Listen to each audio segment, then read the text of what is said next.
Chief Communications Officer and Public Information Officer, and appreciate you being here tonight. I just did a check with our audiovisual team in the back. There are 50 people dialed in on our phone line listening. So as we get to the question and answer portion of this briefing, we'd ask you to just hold, wait for a mic. We will come to you. We will answer all questions, and we will go from there. So let me just cover who will be talking tonight. We'll have start off with Scott Strenfeld, our senior meteorologist. We'll give a briefing about what we've seen with the current event. Also share some thoughts about the future event. We have Mark Quinlan, our incident commander, for the current outage that's affecting about 960,000 customers. And then we'll have some closing comments from Andy Veazey, who is President and Chief Executive Officer of Pacific Gas and Electric Company. So with that, I'm going to welcome Scott up to the podium. All right, thank you, Keith. So I am Scott Strenfeld, a PG&E meteorologist, and as I think we're all aware, a very strong Diablo Windstorm unfolded overnight, continues today, and by most metrics we have evaluated, it appears like it is the strongest storm, offshore windstorm that we've seen since October 2017, and by some metrics stronger than October 17. We do have a rarer mono wind event. It appears to be arriving now in the southern Sierra, near the Madera and Fresno County border, near the communities of Auberry and Oakhurst. One of our weather stations in the community of North Fork was only gusting to 6 miles per hour as of 3:30 p.m., but as of 4 p.m. shot up to 40 miles per hour with RH plummeting into the teens. And you know, I highlight this area because this is an area that experienced extensive tree mortality due to the recent bark beetle epidemic. So we've been keeping our eyes closely on that situation down there. We have seen some impressive wind gusts today. I'm sure you've all seen some of the values out there. In the North Bay, we saw multiple peak gusts recorded at or above 90 miles per hour. One of our readings from our PG&E weather station topped 100 miles per hour, and it did record sustained wind gusts 78 miles per hour. And we'll go out there and verify that that station was reporting correctly. On the top of Mount St. Helena, we also had a couple weather stations. One of them, sustained winds were recorded to 72 miles per hour with this event, again coupled with very dry relative humidities. And just to put those wind speeds in perspective, a sustained wind of 74 miles per hour is considered hurricane force. Peak wind gusts down the Sacramento Valley, generally 50 to 60 miles per hour. Travis Air Force Base did gust to 64 miles per hour today. In the northern Sierra, we saw peak gusts in the 60 to 70 mile per hour range. Based on the wind speeds and reports of damage that we are already receiving in some of our urban locations and information that I've been receiving from multiple sources, we do anticipate our crews finding significant damage to our assets from vegetation and other sources once the patrol process commences. And to put in perspective with the event that we went through on October 9th and 11th, we found over 120 instances of damages and hazards in that event. And given the wind speeds that we saw in this event, much stronger, I expect our crews to find much more damage to our assets out there. So a team of PG&E meteorologists continue to not only monitor this event as it moves north to south, but a potential upcoming event, and I'll mention that. We will issue the all clear when conditions warrant so that field crews can get out there and do their important work of restoring energy to our customers. We have already issued the all clear for some of our areas in the far north portion of California, so crews have given the all clear in, for instance, locations around Redding and north of Redding and into the Humboldt, Trinity area. And we anticipate giving the all clear for all locations in Northern California sometime early tomorrow morning, dependent on real-time observations from our weather stations and observers that we've placed strategically out in the field. Unfortunately, as I alluded to, we are actively planning for another offshore wind event to impact Northern California Tuesday morning into Wednesday morning. Then our southernmost portion of our territory, Kern County, particularly the Tehachapi area, Tuesday night into Wednesday. Overall, we are expecting the wind component of this second system or third system, I'm losing track now, to be weaker than the current event that we're in. However, we are expecting fuels and the fuel component to be more significant because they will be drier after drying out with this event. The Northern Operations Predictive Services Interagency Forecast Center also does indicate that critically low fuel moisture values have been reached in several areas across California and Northern California, including the PG&E territory, and that fire danger indicators such as the energy release component from the National Fire Danger Rating System at many locations are at near or exceeding historical values. We do continue to coordinate and partner with our county, state, and federal forecast agencies on daily interagency coordination calls. And everyone is essentially aligned that we do have another period of high risk coming up for that event that I mentioned Tuesday through Wednesday. So with all the bad news that I've been up here letting you know about for the past couple weeks, I do have a sliver of good news in that we're not eyeing another event beyond that event Wednesday. Weather models do not anticipate having a fourth event for us. So with that, I'll end there. Turn it back over to Keith. Thank you. Mark?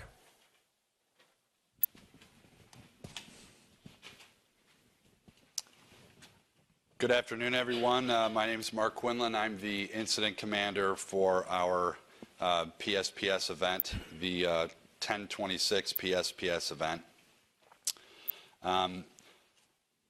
About 965,000 customers have been impacted at one time or another associated with this event.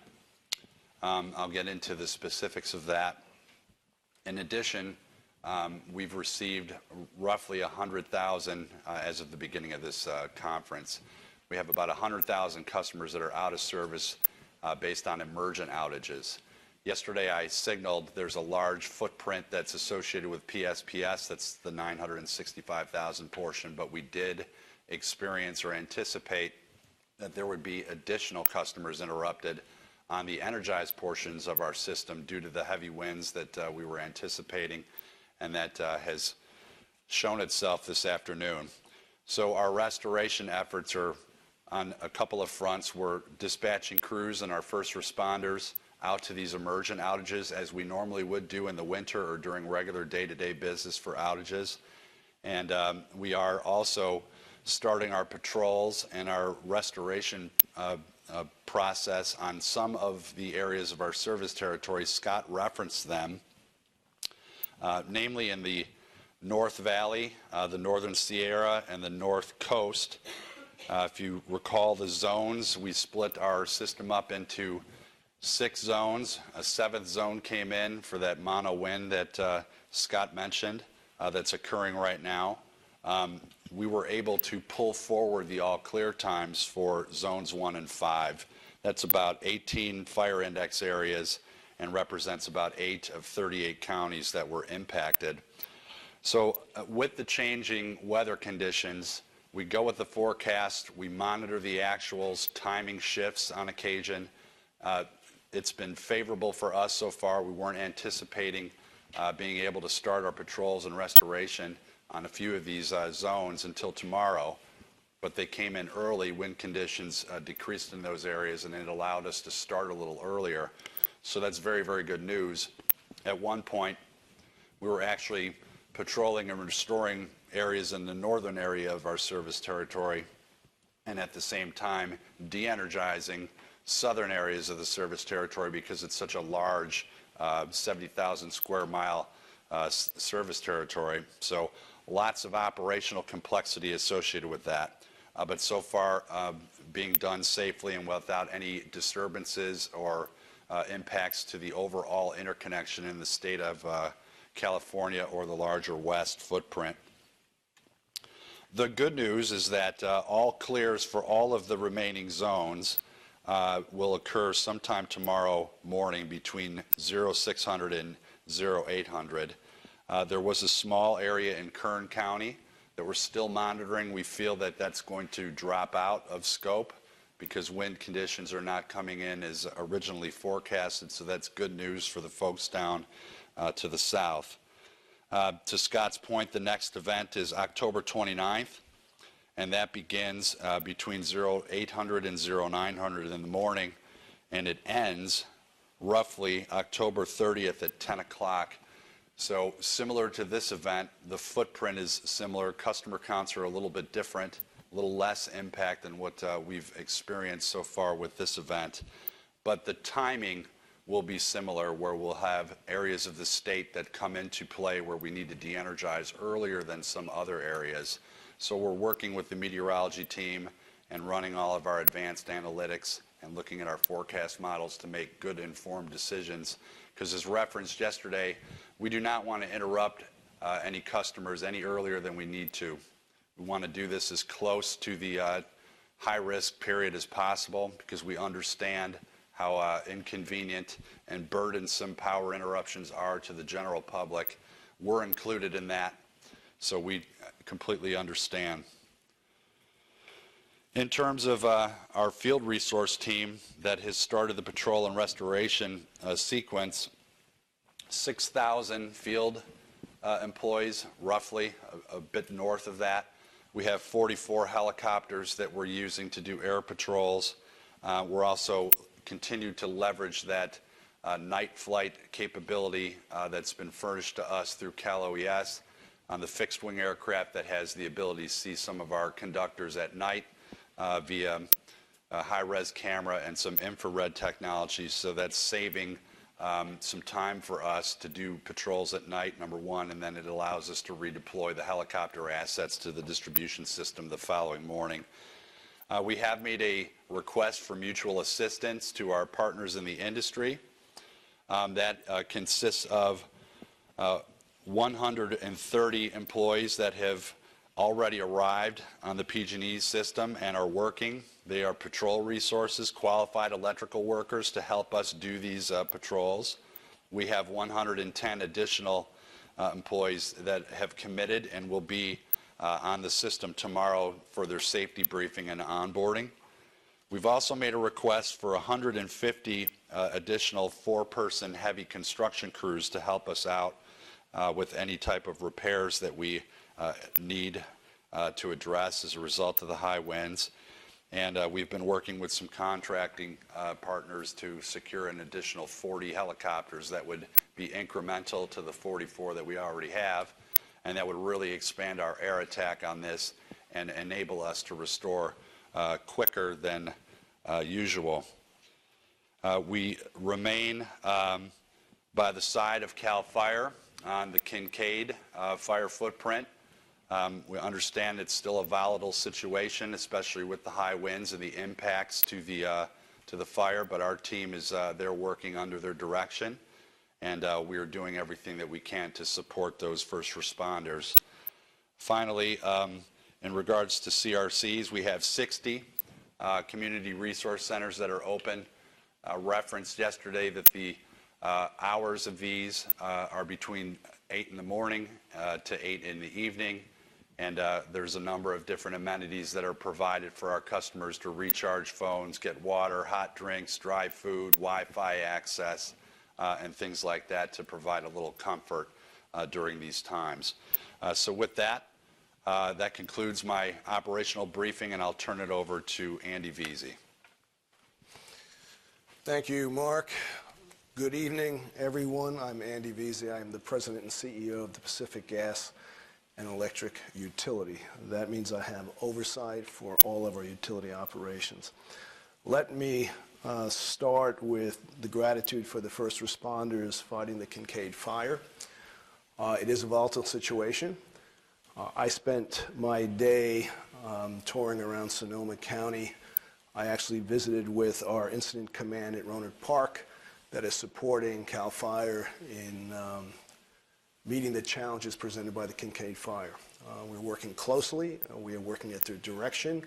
And I will tell you that what I saw today left me very satisfied with the work that PG&E people are doing in support of the first responders on the Kincaid fire. I think what's important to note is that This is about all of us. I keep saying that, but this is about a sense of community, about neighbors, about our friends. When you think about the PG&E workforce, those are people who live in your communities. They are your friends. They are your neighbors. They are part of this. They feel it personally, and they take personal responsibility to ensure that they are doing everything they can.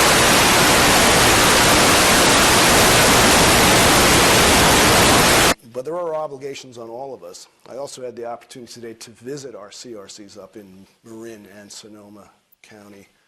I would recommend that if you need your phones charged, if you need to find relief or comfort, and if you are impacted by the PSPS, please seek out those centers. Their locations are listed on our website, pgne.com, pg.com. Okay. And the reason I say that is because, as you heard in the weather, we're coming up to another event which might be on the heels of this one, very close, with its emergence during the morning hours of Tuesday. As we said before, and we continue to stand to, it is our objective to restore every customer that's impacted by a PSPS as quickly as we can, as safely as we can. And we always want to do that before they experience another event. This one's going to be tight. We have over 600,000 accounts that we'll have to notify if they're going to be within scope. And you know that we do notify 48 hours out, 24 hours out, 4 hours out, right up to the event. And while that could change, there is a concern that we may have customers who are impacted by this event who may not have normal communications available to them. They may not have the radio, they may not have the television, they may have let their devices lose charge in expectation that they soon would have their power back. What I urge all of you to ensure you are prepared for the fact that your power may not come back. And saying that, please make sure your devices are charged. If you can't do that in a place that has power, at a friends or relatives or at a community that still has lights, please go to the CRCs and charge your devices. It's imperative that we're able to communicate with you during these type of events, and we ask that you do that because preparedness is everything. We all have to be prepared for these events, and your ability to manage through these events without great trauma is based on preparedness. And we will do what we can to assist, and we ask that you do things that you need to do to make sure that you're capable of managing without power should not come back on. Now, when I was at the CRCs, I did talk to customers, and you're right, what we do is not popular. I will not tell you that people congratulated us. People were angry, but I talked to them not to hear from them how good a job we were doing, but I talked with them to find out what more we can do. What are the issues that they're facing, how we can help. And we had those conversations. And I came back with ideas, and we will start to implement some of those. And I'm not going to talk about what they are per se, because I want to make sure that we get them out and done.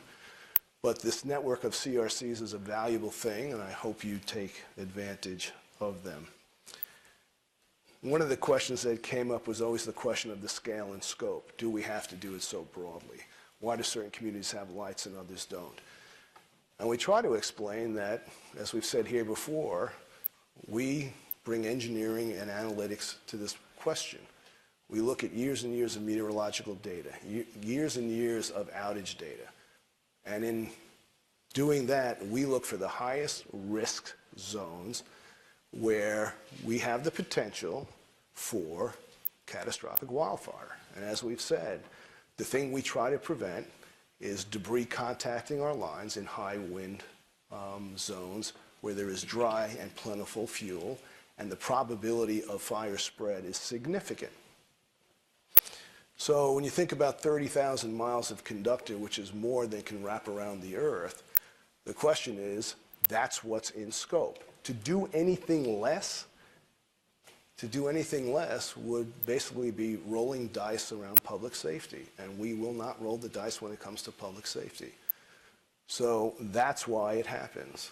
That's why it's that significant and broad as it is. When you hear about the wind data that we have in 100-mile-an-hour gusts and sustained winds in the 55 to 60-mile-an-hour zone, we believe that these decisions continue to be right, but the obligation on us in doing these preemptive shutoffs is to ensure that we understand the hardship our customers face and do our best to ease that burden. So we've started notifying customers for the next shutoff. And again, I would hope that everybody does prepare. We continue to work with relevant agencies because we cannot provide everything ourselves. I also visited one of the Red Cross shelters, which was nearby one of our CRCs, and I can understand the challenge and magnitude of dealing with individuals that have to be evacuated from their homes. We don't take this lightly. We take it personally, and we will do what we can.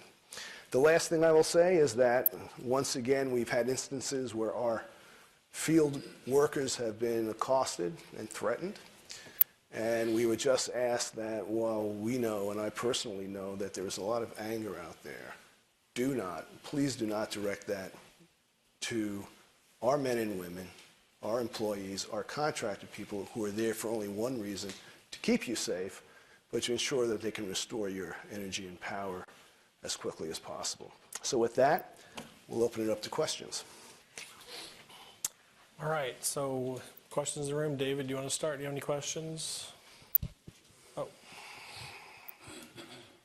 Betty Yu, KPIX. Can you speak specifically to what the Bay Area could expect in terms of impact during this next round that begins on Tuesday? Sure. Mark, I'll give that to you. Thanks for the question, Betty. Right now, the event is still under scope. I will say that from a geographical perspective, in terms of areas of the service territory that are impacted, it's very, very similar footprint, a little bit reduced. So the Bay Area footprint from a North Bay perspective will be nearly identical. When we start getting into the East Bay and South Bay, smaller scope. And then regarding the current shutoff, do you know how many customers were affected that were not included in the original PSPS that may have lost power or experienced down lines or damage or anything of that nature? And by original PSPS, can you clarify on that? As in, they did not get an alert that they may lose their power, but since yesterday, they may have lost their power. I need to ask a follow-up question so that I get this right for you. So are you referencing the people that were energized and experienced an emergent interruption because of regular wind activity that weren't part of PSPS? Yes. I could tell you that right before this conference, we were at about 100,000 customers that were currently out of service because of that cause, emergent. I would anticipate, though, that throughout the day that number is larger, over 100,000. And they wouldn't be normally notified that, you know, they're going to be interrupted because they weren't part of the scope for PSPS. So there's a difference between proactively shutting off the power and then areas of the service territory that don't have that fuel risk or the mountainous terrain, but are still exposed to the winds, which we anticipated would have some outage activity. We would not have proactively notified them. Our notifications are kind of focused on the planned interruption piece, not the unplanned. I hope that answers. So much like a winter storm, someone would not get a notification that their power is going to go off because we don't know where there's going to be damage on the system. PSPS, we do have to evaluate that. As Mark noted, 940,000, and then we escalated a little bit yesterday afternoon with the folks down south in Madera and Fresno County. So those are the ones that did receive notifications. Hello, Luz Peña with ABC7 News. You mentioned that you notified some customers about the potential of Tuesday shutoffs. Can you maybe specify how many were notified? And also, you also mentioned that some people are, they don't have power right now.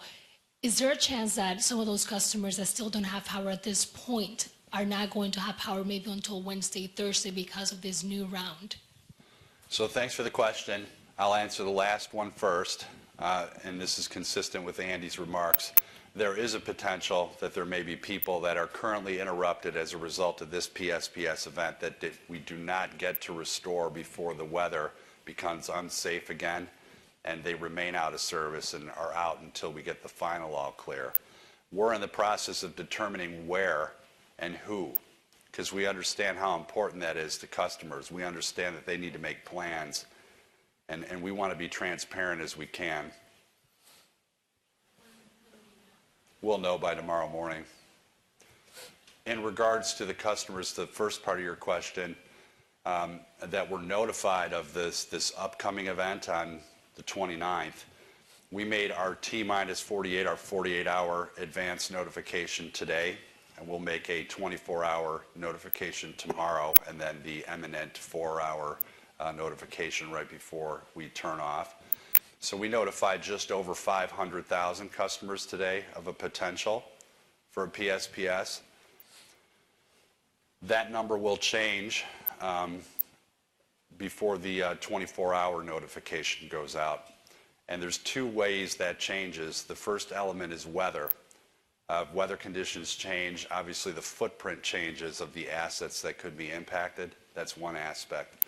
The other aspect is the transmission component. So we have a transmission system and a distribution system. Distribution configuration and customer impacts is rather easy to determine. Transmission is a little more difficult to determine because it involves performing power flow analysis, and it involves us working closely with the California ISO to simulate the removal of that equipment to see what the impacts are on the greater interconnection. So it's not an easy proposition such as distribution. So we're working on that, and when we get that additional impact, we'll add that to the 500, and then we'll make that T-minus 24. All in the same general areas that we've had today. It's really just a matter of expansion of the geography. So same zones. Also that the weather all clear that we're getting by essentially daybreak tomorrow is ahead of what we thought, so that'll help us out. Yeah, so you kind of said it right there, Keith. So we were anticipating most of the all clears to take place tomorrow sporadically throughout the day. Really weren't anticipating many of those zones coming available to us to start our process until tomorrow, and luckily we were able to start on 2 of those today, so think of it as a head start. But all of the remaining areas that are impacted right now will have all clears issued in the morning between 06 and 08, which is good news for us because that coincides with about the start of daybreak, and that means that we'll have a full 12, 13-hour period to facilitate, conduct air patrols, and we anticipate restoring a lot of people tomorrow. David? David Baker with Bloomberg. A couple of numbers questions. Do you actually have anybody restored yet in this event since you've had the all clear up north? We do. The numbers change. Once we get into full swing of things, we restore anywhere between 10 and 20,000 an hour on average. Once we're at full force, all the aircraft in the air, everybody moving. So we had some small incremental restoration activity right before this press conference. I expect we'll probably have 20 to 50,000 customers restored while we're here. We were right in the middle of a move of returning a transmission line to a substation that would restore about 20,000 customers. So I'm very optimistic that we'll put a dent in those numbers tonight. And we'll work all the way up to points where it's safe to do so. We'll work into the evening. At some point, we'll have to stand down, and then we'll pick it back up in the morning. And just to clarify on the numbers that you were talking about earlier, between the public safety shut-off that we had, it's roughly 960,000? 960 approximate. That and the unexpected outages that just come with the storm, 100,000, you ended up with more than 1 million electric That's right. customers that lost power? That's correct. Wow. We'll know exactly how much after the event is completed. Every outage that we have, either planned or unplanned, we document. We do an interruption report, state cause, and file that in our records. So we measure our performance on that. So we'll have all of that data available post-event. So it will definitely be north of 1 million. One last question. I'll let someone ask one. Are you aware of any incidents today? We had so many fire starts today. Are you aware of any that might have been tied to some of your power lines? I saw on KPIX they were saying there might have been a downed line next to the Lafayette Tennis Club when that went up. I didn't hear about that fire. A lot of attention to the fire that broke out near the bridge, the Carquinez Bridge. That caused two of our lines to operate from the smoke, and that put our system in a little bit of a degraded state as it relates to reliability. And so our intent there was to allow the fire to pass through under the lines, and when it was safe to do so, confirm there were no temporary flight restrictions with CAL FIRE, and then get a ship in the air after the winds died down a little bit. And we patrolled that line, and as the start of this conference, we had about 50% of the line patrolled. We had the line patrolled in the area of the fire, and it patrolled good. We were running it all the way back to its source, closer to Moraga, just to confirm that there wasn't anything, no interaction or interference with that section of it. And if not, we're going to re-energize that and put that portion of the system normal. That was the only impact. No damage, just operational activity due to the smoke. Actually started that fire? Negative. Over here.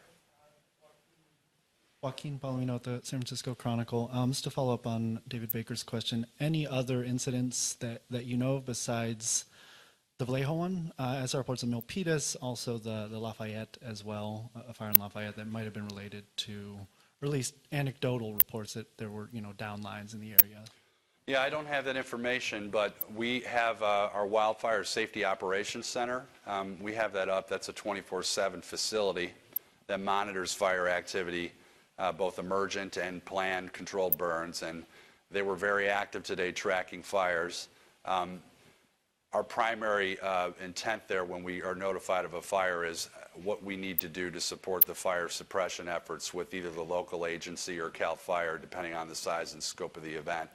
We don't really focus on causation of ignition or anything like that, and we always cooperate with the agency who has control of the scene.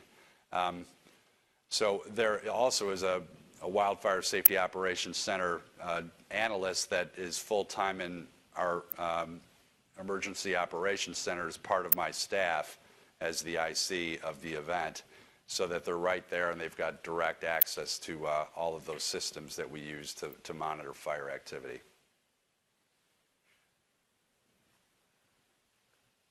Luce, anybody else? Or David, you got to follow up, we'll go Luce after that.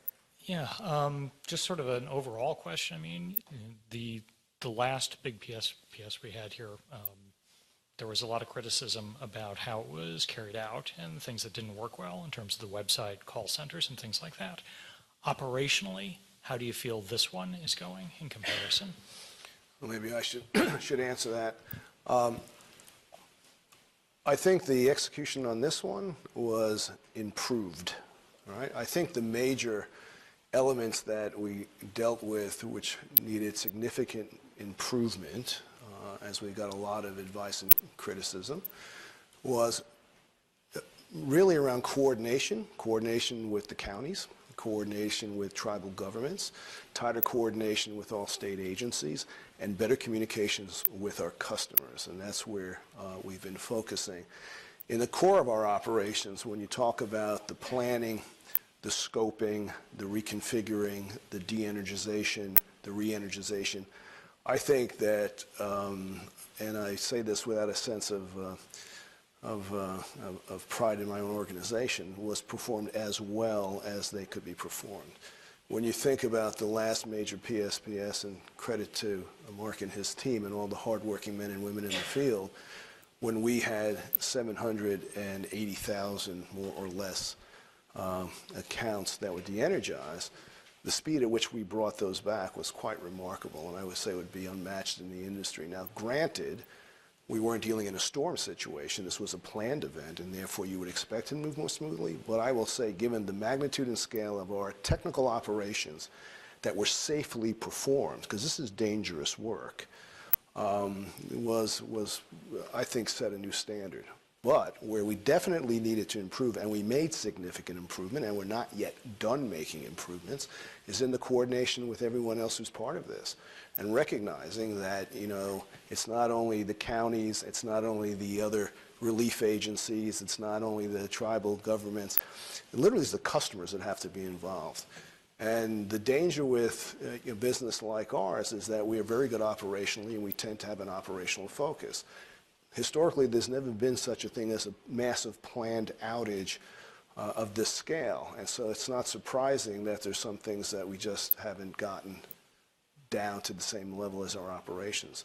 But they're significantly improved, which is what your question was. And we will continue to seek feedback when this event is done to improve it even further. Mark, just to clarify or to add to that, for our outage on the October 9th event, 738,000 or a little bit more, what was our total turnaround time?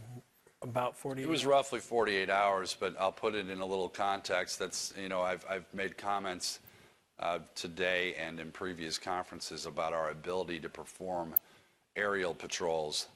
That is the most efficient way that we can patrol our infrastructure from both transmission and distribution perspectives. But our challenge there is we can't do those patrols at night via helicopters for safety reasons, because you have to fly low in the wired environment to get your eyes on the asset. So that really, you know, of a 24-hour day, that means that 12 hours of daylight is really your opportunity, right? And so if you think about 48 hours, that's really 24 hours of restoration opportunity. And we were able to restore, you know, that very large scale event in 24 hours of opportunity. What I'll say about this event's a little larger, so that's an element that we need to consider. In addition, the winds were stronger and they were for a longer duration, so we anticipate finding additional damage out there than the October 9th event, an event in which we found nearly, you know, north of 120 damage cases. So confident that we're going to find just as much or more than that associated with this event. So that could delay restoration for some customers if repairs are needed in significant damage areas. Bruce? After this next round of PSPS starting Tuesday, when do you foresee that those 965,000 customers will have their power back? The all clear, I believe, is Wednesday around 10 in the morning. And so I would estimate preliminarily 48 hours from there, notwithstanding any damage we find. And the 965 right now, we will start restoring tomorrow, so that number is going to go down for starters, right? Yeah, that's correct. So the 965 that were impacted at one time, keep in mind some of those customers have already been restored, may be re-interrupted. So it's hard to, you look at it at a point in time and the numbers change. Additional customers are interrupted, some have been restored, right? So we anticipate getting a lot of customers restored, to my earlier comment, tomorrow, because we're going to have that full day. We're going to get as much as we can get done tomorrow safely, and then we're going to ride through that next period of weather where we're going to be de-energized due to safety risks. And then after that, to Scott's point, we don't forecast another event. We've had rolling events, right? Rolling events over and over and over again. As soon as we clean one up, we're prepping for the next. And after this one, you know, we kind of get back to normal, at least for a week, to where we don't have any other events. So I'm anticipating we'll be about 48 hours from that all clear. How do you feel? Fourth time PG&E turned off electricity in just 1 month. And you were mentioning yesterday we have equipment 40 to 60 years old. I mean, it's 1 month, 4 shutoffs. That's a lot. When was the last time this happened? Well, it's never happened before because the program has only been in place at PG&E since 2018. And in 2018, we executed PSPS one time in October on the 14th. And, you know, this year we're seeing more instances of weather that calls for it. So I'll just say that I don't recall winds like this, like we've had this week and even earlier into the week last year. I don't recall them since 2017 when we didn't have a public safety shutoff plan. But Scott mentioned that these winds were strong, some of the strongest that we've seen in recent history here. Scott, do we have any context for Yes. kind of 3 events like this? Yeah, so we have a 30-year... Sure, yeah, absolutely. Sorry, I was hiding.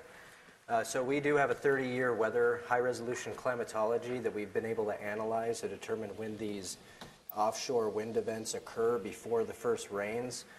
We also have simulated fuel moistures over that entire 30-year period, and so combining the weather and fuels element, we're able to basically run back in time and look at how many events we would see year over year to kind of answer, you know, that question. And what pops out is that weather is extremely variable year to year, just like how much rain we get is variable year to year. So there's some years in our historical record where we would have 0 public safety power shutoffs. Like 2016 was a remarkably calm year, if memory serves, from that historical analysis. But then there's some years where, like this one, it's a little bit of an outlier and above the normal amount of public safety power shutoffs that we would usually experience on a typical average. But it all comes and arrives with the weather, and unfortunately we got these offshore wind events before the first big rains of the season, and that's just how the cookie crumbled in this case. Andy, can you address the customers who are upset, they're frustrated? The governor has been very critical of the utility. They're all saying this cannot be the new normal. PG&E needs better solutions. We need better infrastructure. Going forward, this can't be it. Well, you know, there's a lot of conversations to have, and we will be engaging on all those fronts when we're past the events right in front of us. Number one priority for us is to ensure that we're doing everything we can to prevent catastrophic wildfires. Past that, and I've said before, we are already starting to plan to ensure that PSPS becomes the absolute last resort or not necessary. And what that means, if we believe that we have seen a fundamental change in the environment in which we're going to operate, it requires us to rethink how we provide this essential service. So the programming that we've been talking about, and it's just the beginning, is the continuation of the hardening of the system, which talks about different type of equipment. It talks about undergrounding. There's a lot of that work already going on. It's our enhanced vegetation management to ensure that we're minimizing the opportunity for debris to fly into the right-of-way under standard clearances to prevent that. It's also increasing our ability to reconfigure the system so that we impact fewer and fewer customers, and that's this issue of adding sectionalization or switches so that we can change the way energy flows.